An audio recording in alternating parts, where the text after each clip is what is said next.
TV kali ini kembali lagi di program Kampus Plus 62 bersama aku Tariska Yulwa dari Universitas Brawijaya sebagai announcer di Radio UB. Sebelum masuk ke topik utama, kira-kira udah pada tahu belum ya terkait Radio UB? Aku kasih tahu sedikit ya. Radio UB merupakan radio yang dikelola oleh Universitas Brawijaya sebagai media informasi, hiburan, dan juga edukasi. Oh iya, berita kampus Plus 62 ini diambil dari informasi berbagai kampus di Malang, Bandung, Makassar, dan Semarang. Yuk kita simak bersama-sama. Wakil Dekan 3 Mahasiswa Fakultas Teknik, L. Triwijaya Natakusuma, memberikan apresiasi atas kegiatan mahasiswa dalam berbagai bidang. Saat ini pihaknya terus mendorong agar kreativitas mahasiswa selaras dengan program SDGs yang digaungkan oleh pemerintah. Triwijaya berharap, seluruh kegiatan mahasiswa memiliki pertalian dengan SDGs, sehingga dapat menjadi program yang solutif dan berdampak bagi masyarakat.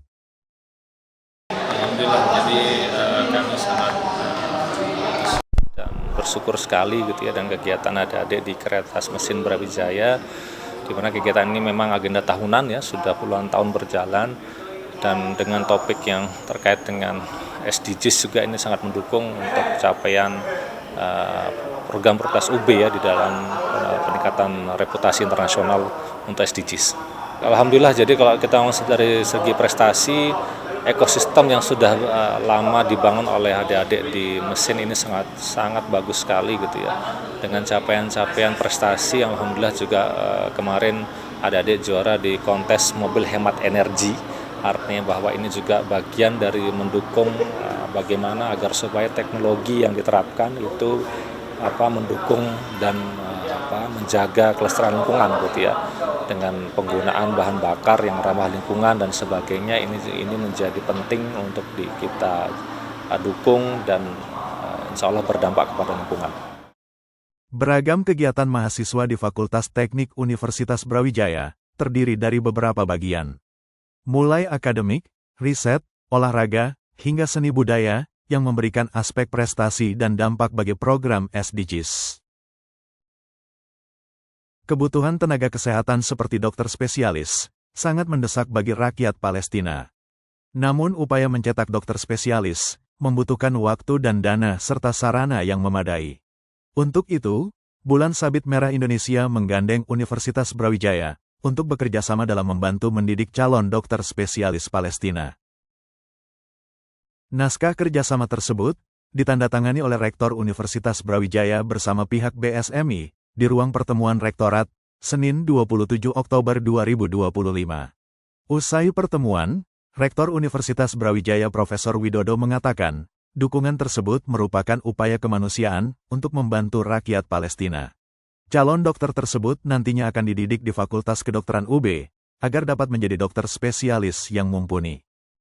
Ya, sebenarnya kita sebagai perguruan tinggi memiliki misi, diantaranya adalah untuk bisa mengimplementasikan pengetahuan, dan juga kita memiliki kewajiban juga untuk menegakkan nilai-nilai kemanusiaan, keadilan, dan kita juga tentu ingin menikmati dan juga melanjutkan kerjasama yang sudah dijalin dengan berbagai mitra kita, khususnya adalah dari BSMI, Bulan Sabit Merah Indonesia, dalam hal kemanusiaan. Dan kita sebagai perguruan tinggi, kita juga memiliki fasiliti untuk proses pendidikan, khususnya adalah pendidikan di kedokteran dan dokter spesialis. Dan kebetulan juga ini dari BSMI yang memiliki calon mahasiswa, beliau mendapatkan pendanaan juga dari masyarakat, diantaranya adalah untuk memberikan beasiswa kepada warga atau mitra kita yang ada di Palestina. Dan itulah tujuannya, sebenarnya tujuannya adalah hanya untuk kemanusiaan saja. Melalui kerjasama ini, Universitas Brawijaya terus melakukan berbagai langkah nyata untuk mendukung perjuangan rakyat Palestina, bersama dengan berbagai elemen sipil yang memiliki program dan aksi bagi perjuangan Palestina.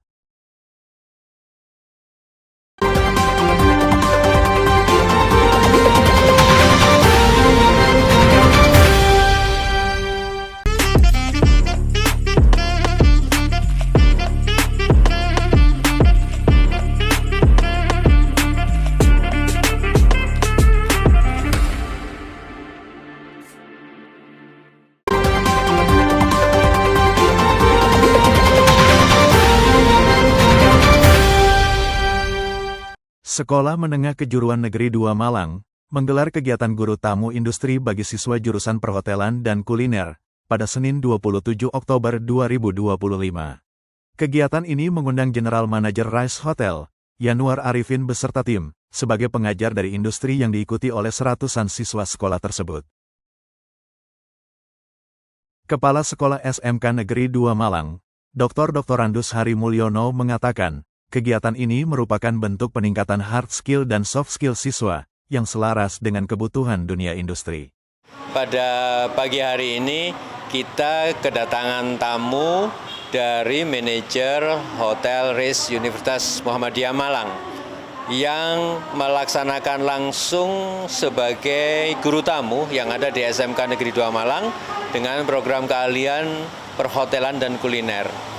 Kegiatan ini selalu kita laksanakan dengan rutin, dengan harapan bahwa anak-anak yang ada di SMK Negeri 2 Malang benar-benar mendapatkan satu keilmuan secara langsung dari narasumber yang hebat. Maka dari itu hari ini kita selalu mengundang dan mengajak kepada industri untuk melaksanakan aktivitas ini. Materi yang diberikan kepada siswa, menurut General Manager Rice Hotel, berupa kemampuan dalam bekerja di hotel, meliputi sikap dan kompetensi. Sebagai tambahan, Yanuar juga memberikan materi pembuatan pastry kepada siswa, sehingga mereka dapat mempraktekkan di sekolah. Ya, untuk acara pada pagi hari ini, RIS UMM Hotel Malang bekerjasama dengan SMKN 2 Malang, khususnya di bidang jurusan perhotelan, untuk kelas 10 ya. Ini maksudnya adalah mereka ingin kita kasih tentang pembekalan terkait profesi untuk hotelier ya tentunya. Kalau mereka nanti akan training, jadi mereka mendapatkan dasar dari kami, termasuk tentang bagaimana grooming yang harus mereka ikuti kalau kerja di hotel seperti itu. Dan mungkin tambahnya adalah kami memberikan namanya live cooking untuk pastry ya Mas ya. Pastry, dan itu yang dari tim kami di pastry itu memberikan bagaimana mereka bisa mengelola bahan makanan yang untuk hidangan pastry seperti itu. Sebanyak 50 mahasiswa baru angkatan 2024 dan 2025 tampak antusias mengikuti Fokus Foto Olimpik yang diselenggarakan di Kota Lama Semarang pada 20 Oktober 2025 lalu. Kegiatan ini menjadi wadah pengembangan kemampuan fotografi, sekaligus ajang keakraban antar anggota UKM Fokus. Dalam kompetisi ini, para peserta diminta untuk menjawab teka-teki yang diberikan melalui media foto.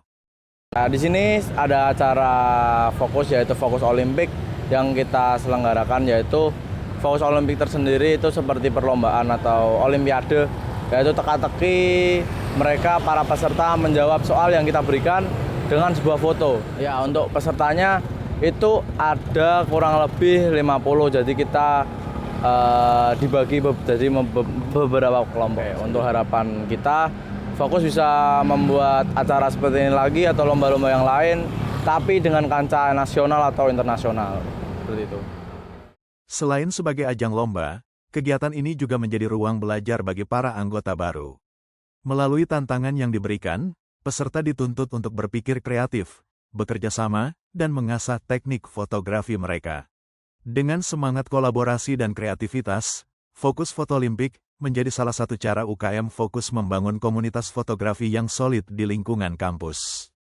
Diharapkan kegiatan ini dapat terus berlanjut dan berkembang hingga ke tingkat nasional. Menurut saya ini acara yang bagus, kayak kita menambah ngerti ilmu, menambah pengalaman juga.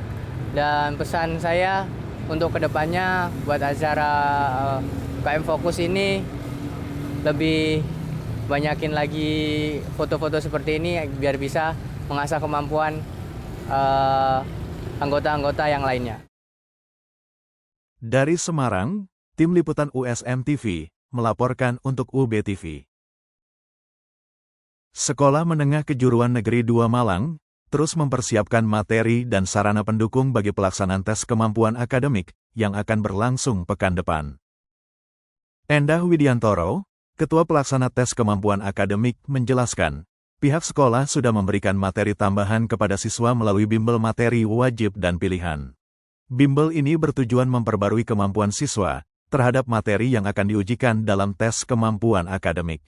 Selain itu, pihaknya juga sudah mempersiapkan komputer dan jaringan internet agar tes online tersebut berjalan lancar. Kesiapan sekolah insya Allah sudah berjalan dengan baik, sudah kita siapkan. Terakhir kita menyiapkan itu sarana prasarana itu hari Jumat kemarin tanggal 24 Oktober.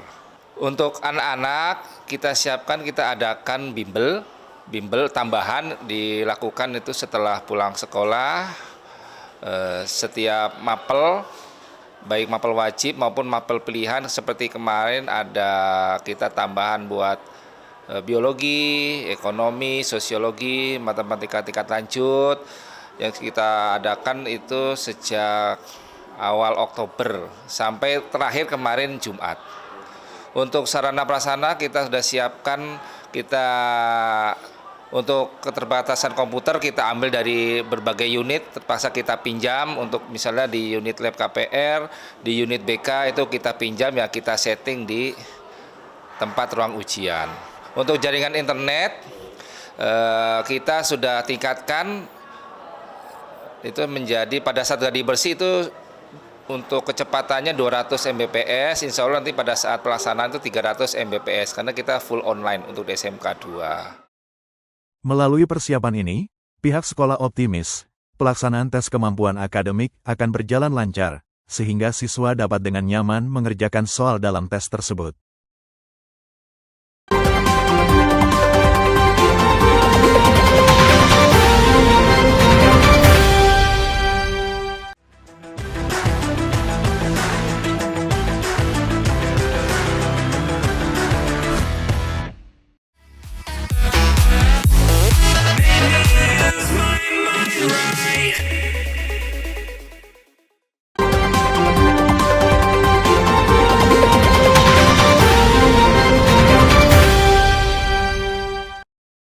Seminar Ekonomi Islam dilakukan secara hybrid ini menghadirkan Komisaris Utama PLN Burhanuddin Abdullah sebagai pembicara kunci. Seminar ini turut diberi sambutan oleh Menteri Koperasi Ferry Juliantono dan Wakil Rektor Unpad Bidang Riset Kerjasama dan Pemasaran, Profesor Rizky Abdullah. Dekan FEB Unpad Profesor Nunui Nur Afiah menyatakan, kesempatan ini membanggakan karena acara ini sebagai bagian dari Dies Natalis ke-68 dan berhasil mengumpulkan para alumni yang telah berjejaring luas di berbagai instansi.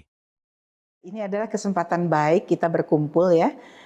Kesempatan ini adalah untuk sebetulnya kita merayakan Dies ke-68 Fakultas Ekonomi dan Bisnis. Dan kebetulan yang membanggakan pada kesempatan ini kita bisa mengumpulkan para alumni. Ya, para alumni Fakultas Ekonomi Bisnis yang sekarang itu mereka sudah berjejaring kemudian menyebar di berbagai instansi. Sovereign Halal Fund ya. Yang ini kita harapkan menjadi cikal bakal dari suatu ekosistem investasi pengelolaan dana dari umat begitu yang akan sangat efektif ya untuk meningkatkan perekonomian. Ketua Program Studi S1 Ekonomi Islam, Cupian, menjelaskan SAF merupakan ide untuk mengorkestrasikan dana umat yang masih terdapat kesenjangan antara potensi dan realisasinya. SAF diharapkan dapat mengelola dana ini secara profesional agar bisa menyentuh permasalahan di masyarakat. SAF ini adalah sumber dana umat yang potensinya sangat besar. Kalau kita lihat, sekarang ini yang mengelola dana umat itu sangat banyak. Mulai dari lembaga zakat ya, ada LAJ, ada UPJ, ada badan wakaf. Nah, semua masih terpisah-pisah. Nah, akibatnya potensi dengan realisasi itu masih sangat jauh. Katakanlah zakat, potensinya sekitar 300 triliun, tapi yang terkumpul tuh baru sekitar 1-3%-nya. Ini karena tadi dari segi masyarakatnya juga literasinya masih kurang, kemudian dari pengelolaannya juga masih relatif belum seprofesional pengelolaan dana-dana komersial. Nah, adanya ide untuk mengorkestrasi dana-dana umat ini menjadi Sovereign Halal Fund ini merupakan satu kabar baik yang tentunya bisa merealisasikan potensi yang sangat besar ini menjadi Dana yang nanti terkumpul dengan baik, kemudian penggunaannya juga tentu bisa menyentuh permasalahan-permasalahan di masyarakat. Seminar ini juga menghadirkan pakar dari berbagai instansi, seperti LPDB Kemenkop, Bank Indonesia, dan Badan Pengelola Keuangan Haji BPKH. Semua pakar yang hadir merupakan bagian dari Ikatan Alumni FEB Unpad. Anggota Badan Pelaksana BPKH Dr. Indra Gunawan menegaskan gagasan bahwa dana umat harus kembali ke umat. Ia menyebutkan investasi BPKH kini difokuskan pada sektor real dan proyek-proyek hijau, seperti pembangunan fasilitas kampus dan laboratorium riset, agar lebih berdampak dan berkelanjutan. Kalau merefleksi kepada kinerja BPKH, kami punya gagasan dana umat ini harus kembali ke umat. Jadi kami bekerjasama dengan pemerintah dan BUMN, semuanya merah putih, supaya dana yang terkonsolidasi ini bisa kembali ke masyarakat. Di antaranya, memang betul kemarin sempat viral, ada pembangunan infrastruktur. Tapi kalau infrastruktur yang saya pilih itu mungkin banyak yang tidak lagi marah atau jadi polemik ya, karena kami memilih kampus-kampus perguruan tinggi Universitas Islam Negeri, madrasah-madrasah, ibtidaiyah, tsanawiyah, aliyah itu tingkat SD, SMP, SMA. Kemudian sarana-sarana laboratorium, perpustakaan untuk riset, kebun-kebun riset. Kemudian ada juga water treatment, waste management, semua proyek-proyek green. Jadi underlying-nya sektor real, bukan di sektor finansial. Jadi nggak kena gonjang-ganjing finansial, kita semua bisa sustain, berdampak kepada masyarakat. Seminar ini juga diisi dengan sesi tanggapan oleh guru besar dan para praktisi yang hadir. Diharapkan seminar ini dapat menghasilkan peta jalan akademis dan strategis untuk mendukung implementasi sovereign halal fund yang berbasis SDGs di Indonesia. Dari Jatinangor, Sumedang, Tim Liputan Divya Unpad TV melaporkan untuk UB TV. Otoritas Jasa Keuangan menggelar Bulan Inklusi Keuangan 2025 bertempat di depan Balai Kota Malang pada 26 Oktober 2025. Kegiatan ini dihadiri oleh Ketua OJK Malang, Farid Faletehan, Wali Kota Malang Wahyu Hidayat, serta pimpinan dari pelaku industri keuangan Malang Raya dan masyarakat. Panitia menggelar 100 stand dari pelaku usaha, serta pelaku industri keuangan, sebagai bagian dari edukasi keuangan kepada masyarakat. Ketua OJK Malang Farid Faletehan menjelaskan bahwa kehadiran 100 stand tersebut sebagai bentuk dukungan kepada industri keuangan dan pelaku usaha. Pihaknya juga menargetkan angka literasi keuangan mencapai 90%. Ini acara yang kebersamaan Bapak Ibu semuanya, dan insya Allah setiap tahun akan diadakan Bulan Inklusi Keuangan. Ini di semua wilayah di Indonesia akan diadakan juga Bulan Inklusi Keuangan. Tahun ini kita mengadakan di Balai Kota, mulai tahun 2002 kemarin kita di Car Free Day, kemudian 2003 di Balai Kota, 2004 di Kota Batu, dan 2005 sekarang di Balai Kota kembali. Terima kasih Pak Wali Kota berserta jajarannya untuk secara bersama-sama melakukan kegiatan ini. Alhamdulillah Pak, hari ini ada sekitar 100 stand ya, baik untuk lembaga keuangan maupun UMKM. Nah, sampai ujung sana itu Pak, itu emang agak terbatas, jadi UMKM-nya sekitar 40-50. Itu juga melibatkan dari berbagai perwakilan lembaga keuangan UMKM binaan, mulai dari Bank Indonesia, lembaga keuangan, termasuk dari Kayu Tangan Heritage, itu juga ada buka stand UMKM. Bapak Ibu semuanya, satu hal yang menarik, literasi keuangan atau inklusi keuangan di Malang atau di Indonesia ini saat ini mencapai 86%. Targetnya adalah 90%. Jadi mudah-mudahan nanti di 2025 ini bisa tercapai untuk 90%. Melalui kegiatan ini, Otoritas Jasa Keuangan berharap masyarakat semakin paham akan literasi keuangan dan dapat terhindar dari berbagai bentuk kejahatan keuangan yang makin beragam. Selain itu, masyarakat juga diharapkan paham bentuk investasi yang terdaftar dan diawasi oleh OJK.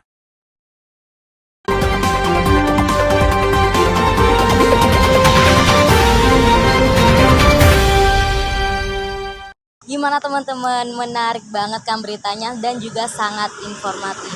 Oh iya, buat kamu semuanya yang ingin tahu lebih mendalam terkait Radio UB, bisa langsung saja kunjungi profil kami di radio_UB. Dan jangan lupa untuk terus saksikan program Kampus Plus 62 setiap hari Jumat pukul 14.30 di channel YouTube UB TV. Dan jangan lupa untuk juga saksikan setiap hari Minggu pukul 1 siang di channel yang sama. Jangan lupa untuk subscribe, komen, like, and share supaya channel ini semakin berkualitas. Sampai jumpa.